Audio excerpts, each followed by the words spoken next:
नमस्कार दोस्तों, स्वागत है। दोस्तों, अगर आप अपने जीवन में कुछ नया सीखने की चाह रखते हैं तो चैनल को सब्सक्राइब जरूर कर ले। ओम नमः शिवाय, जय महाकाल। आप सबको पता है कि सावन का बहुत ही पवित्र महीना चल रहा है और आ गई है सावन की अष्टमी तिथि, जो कि इस पर्व को बहुत ही खास और बहुत विशेष बनाती है। ये वीडियो खासकर है अमीर बनने के लिए। अगर आपके घर में धन संपदा की बहुत कमी है, माता लक्ष्मी का वास आपके घर में नहीं होता, या फिर आप कर्ज में डूबे जा रहे हैं, आप हमेशा कर्जे में ही रहते हैं, तो ये वीडियो आपके लिए है। पूज्य गुरु जी की कथा सुन के बहुत अच्छे से बताऊंगा। बस आपको ये दीपक जलाने वाला उपाय करना होगा और आपके घर में धन संपदा बनी रहेगी। जो भी कर्ज की समस्या होगी वो खत्म हो जाएगी। कैसे करना है उससे पहले बता दूं, इस पूरी वीडियो में हम लोग 3 बहुत ही प्यारे से उपाय की बात करेंगे, जो कि आपके लिए और आपके पूरे परिवार के लिए बहुत अच्छे होंगे। ठीक है, तो सबसे पहले हम लोग उपाय की बात करते हैं, जो दीपक जलाने वाला है, जो कि धन संपदा के लिए होगा और कर्ज मुक्ति के लिए होगा। चलो तो सबसे पहले उपाय की बात करते हैं। इसके ऊपर आपको दीपक दिख रहा है। हमें लेना होंगे 5 दीपक। गिनकर कितने दीपक लोगे? 5 दीपक। इन 5 दीपक को आपको जलाना होगा 5 जगहों पे। 5 दीपक को 5 जगहों पे जलाओगे। जैसे सबसे पहला जो दीपक आपको लगाना होगा वो लगाना होगा शाम के टाइम पे, प्रदोष काल में, बेल पेड़ के नीचे। घी का दिया, लंबी बत्ती का। कौन सा घी का दिया, लंबी बत्ती का, बेल पेड़ के नीचे लगाओगे पहला दीपक। ठीक है, चलो पहला हो गया। दूसरा दीपक आपको लगाना होगा पीपल पेड़ के नीचे। कब लगाओगे?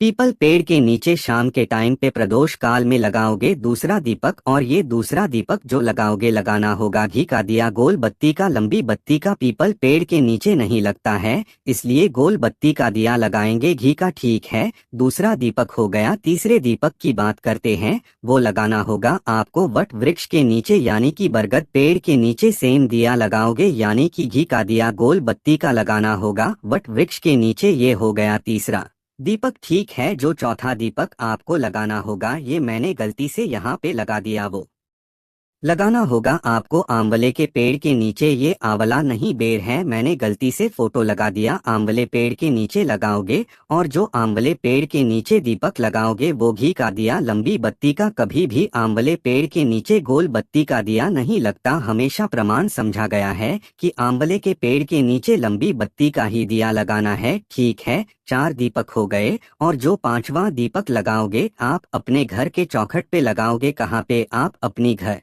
की चौखट पे। ये उपाय बिल्कुल डिफरेंट है। एक उपाय कल गुरुजी ने मैनपुरी की कथा में बताया था, ये उपाय है वो उपाय। दूसरा काम ठीक है, दोनों उपाय में कंफ्यूज नहीं होना है। इस चीज का विशेष ध्यान रखिएगा, ये उपाय बिल्कुल डिफरेंट है उस उपाय से। तो ये 5वां दीपक कहाँ लगाओगे? अपने घर के बाहर। अब घर के बाहर जो दीपक लगाओगे चौखट पे, वो लगाओगे घी का दिया, लंबी बत्ती का। घर के बाहर भी आपको गोल बत्ती का दिया नहीं लगाना है, लंबी बत्ती का दिया लगाना है। क्योंकि लंबी बत्ती का दिया जब हम लगाते हैं तो वो होता है माता लक्ष्मी के लिए, और जब लंबा होगा दिया तो माता लक्ष्मी की लंबाई भी क्या होगी? आपकी लंबी होगी। समझ में आई या बात मेरी? तो इन 5 जगहों पे दीपक लगाना स्टार्ट कर दो। कब लगाना है? किसी विशेष दिन, जैसे सावन की अष्टमी तिथि आ जाए, एकादशी आ जाए, प्रदोष आ जाए, शिवरात्रि आ जाए, उस दिन इन 5 दीपक को लगाना स्टार्ट कर दो। इन 5 जगहों पे आपके घर में हमेशा धन संपदा बनी रहेगी। कभी भी माता लक्ष्मी की कमी आपके घर में हो ही नहीं सकती। करके देख लीजिएगा, और कर्ज वगैरह की समस्या तो हमेशा के लिए खत्म हो ही जाएगी। ठीक है, समझ में आई क्या बात मेरी? तो चलो पहले उपाय की बात हमने यहाँ पर कर ली, आगे बढ़ते हैं। अब इस वीडियो में हम लोग अपने दूसरे उपाय की तरफ। दूसरा उपाय किन के लिए है? उपाय किन के लिए है कि अगर आपके घर में कोई व्यक्ति बहुत ज्यादा बीमार रहता है, यानी कि उसको दवा कोई असर करती ही नहीं है, कितना भी मेडिसिन खा ले उसको दवा काम नहीं करती है, तो इस उपाय को करेंगे। ठीक है, आपको लेना होगा एक तेल पर बहुत ही प्यारी सी, जो कहीं से कटी पिटी हुई बिल्कुल भी नहीं होनी चाहिए। ठीक है, ले लिया। साथ ही साथ लेना होगा एक तांबे का लोटा, और इस लोटे में जल कहाँ से भरोगे?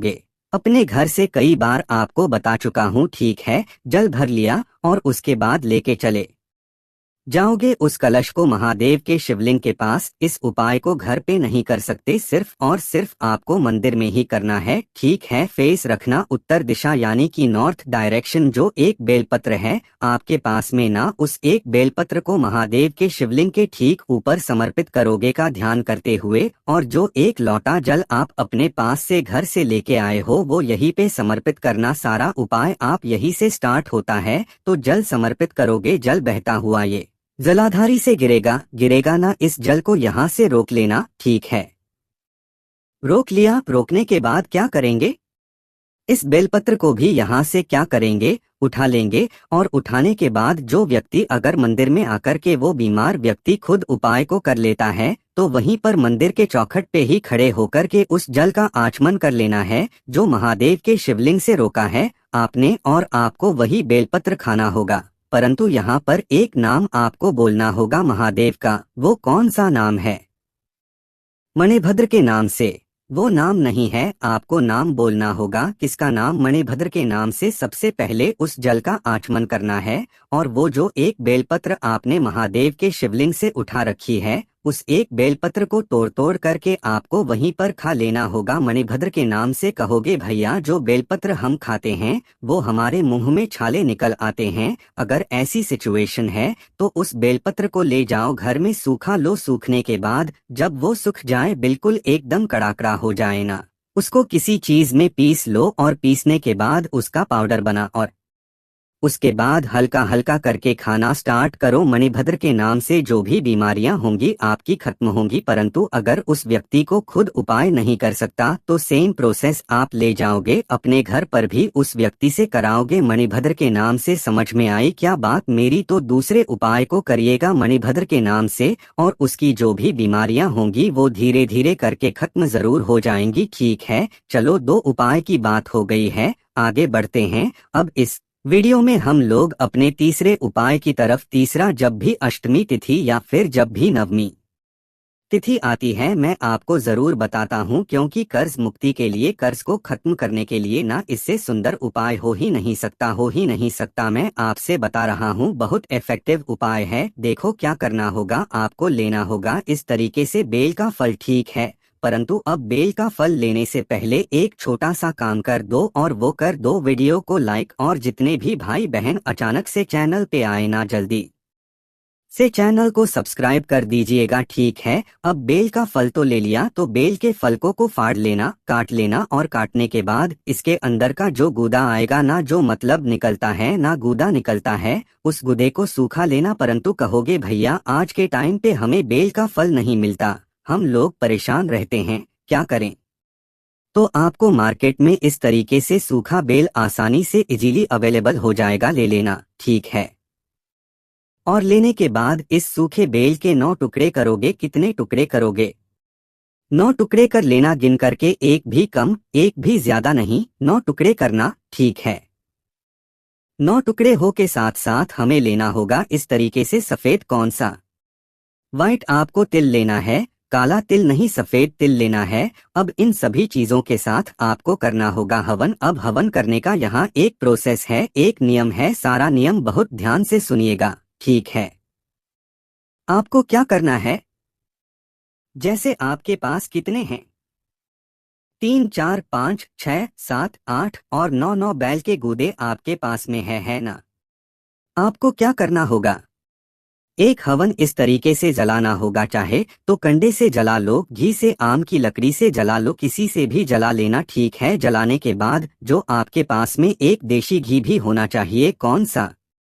देसी घी भी होना चाहिए। उस देसी घी में आपको एक एक बेल का गूदा, जैसे पहला बेल का गूदा इस घी में डुबाना, और आपको महादेव का श्री शिवाय नमस्तु और माता सती यानी कि भोले शंकर और माता सती का नाम लेकर के आपको इसमें डाल देना है, ठीक है। दूसरा, जब उठाना तो दूसरे को भी सेम प्रोसेस इसी तरीके से, चौथा, 5वां, 6वां, 7वां, 8वां, 8वें तक आपको सिर्फ बेल के गुदेश को घी में डूबा करके माता सती और भोले शंकर का स्मरण करके डाल देना है, आहुति दे देनी है। परंतु जब बात आएगी 9वें गोद डालने की, तो यहाँ पर एक छोटा सा बदलाव करना है। वो बदलाव क्या है? जो आपके पास में सफेद तिल है ना, उस सफेद तिल को इस नवे गूदे के साथ मिक्स करेंगे, मिलाएंगे। इसके ऊपर जो बचा हुआ घी है उस घी को डालेंगे। माता सती भोले शंकर का स्मरण करेंगे। जो व्यक्ति आपका पैसा नहीं कर रहा उस व्यक्ति का नाम और गोत्र बोलेंगे। फिर से बोल रहा हूँ, ध्यान से सुनिएगा। जो नौवा सूखा बेल आपके पास में है उसमें आप थोड़ा सा सफेद तिल डालेंगे। जितना बचा हुआ देसी घी आपने ले रखा है वो